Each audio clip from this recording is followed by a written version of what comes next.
Assalamualaikum warahmatullahi wabarakatuh. Perkenalkan, nama saya Syahrajawan Wiranata Sibuan dengan NIM saya 23030601. Saya dari Prodi Peternakan Fakultas Pertanian Universitas Sumatera Utara. Nah, dengan dosen pengampu mata kuliah biokimia yaitu Ibu Insinyur Sandi Widianasari, SPT, MP, ITM. Nah, di video kali ini saya akan membuat video penjelasan tentang tata cara uji kandungan lemak pada bahan makanan. Nah, di sini saya memperkenalkan bahan-bahan apa saja yang ada di video kali ini. Yang pertama itu ada minyak goreng, yang kedua itu ada santan kelapa, yang ketiga itu ada kemiri. Nah, yang keempat itu ada wortel, dan yang kelima ada mentimun, yang keenam ada susu yang manis, dan yang terakhir itu berupa air.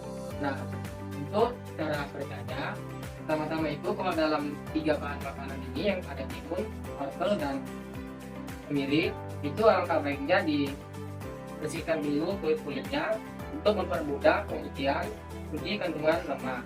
Nah, cara kerja yang pertama itu di sini dalam kertas kacang ini diberi nama pada setiap nama-nama bahan sampel untuk mempermudah uji kandungan lemak.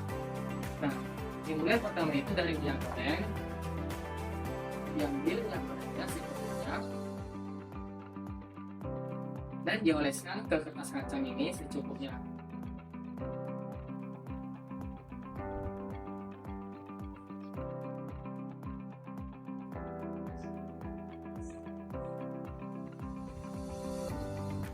Dan di sini ada santan kelapa diteteskan juga secukupnya.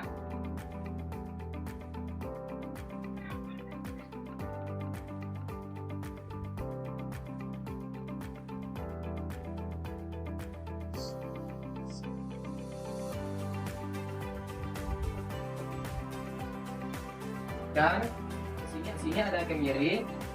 Nah, caranya itu ditekan-tekan untuk tekatannya.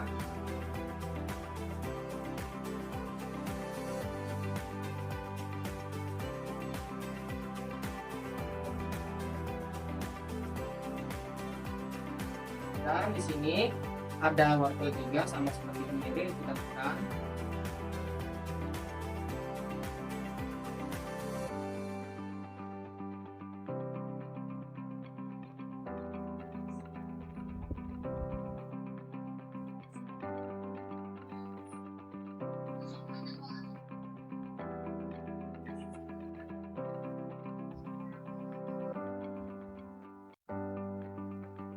Dan begitu juga dengan mentimun, tekan-tekan juga.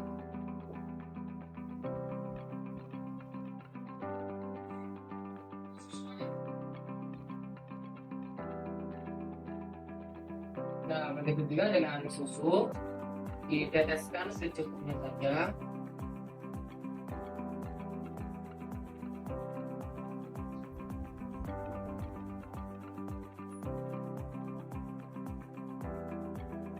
Dan terakhir itu air diteteskan secukupnya.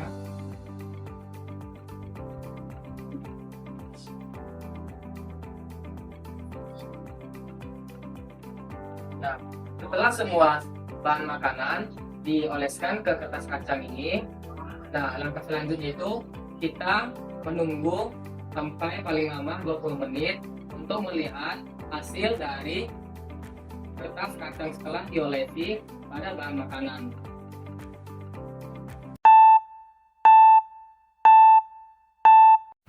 Nah, setelah proses penungguan selama 20 menit, dapat dilihat dari proses uji kandungan lemak.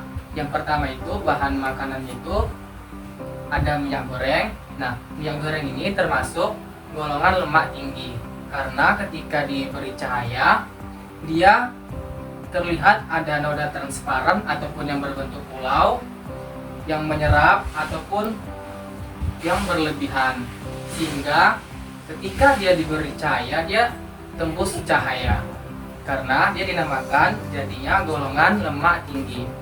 Yang kedua itu ada santan. santan ini termasuk golongan lemak tinggi karena ketika diberi cahaya juga dia ada noda transparan atau yang berbentuk pulau yang berlebihan. Karena ketika diberi cahaya dia pun juga tembus cahaya sehingga termasuk golongan lemak tinggi.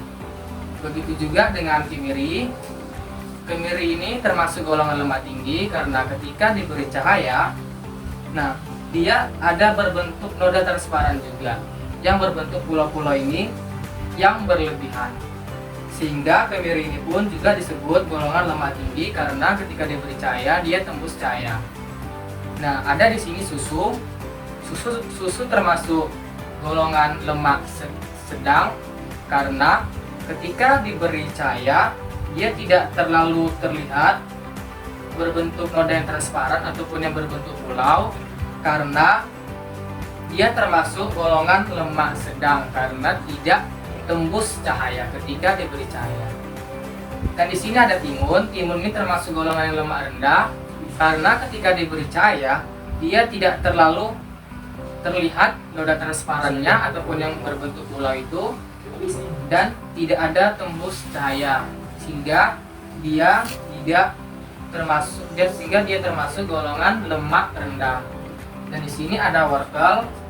Nah, wortel juga dia termasuk golongan lemak rendah karena ketika diberi cahaya, nah dia tidak terlalu nampak noda transparan atau yang berbentuk pulau karena tidak berlebihan ketika proses penyerapannya di kertas kacang ini, sehingga diberi cahaya tidak terlihat yang berbentuk pulau tersebut, sehingga wortel ini termasuk golongan lemak rendah. Dan terakhir itu ada air. Nah, air ketika telah dioleskan di kertas kacang ini, dia termasuk tidak mempunyai kandungan lemak. Karena ketika diberi cahaya, dia tidak ada yang berbentuk pulau tersebut. Karena air itu tidak mengandung kandungan lemak. Terima kasih. Wassalamualaikum warahmatullahi wabarakatuh.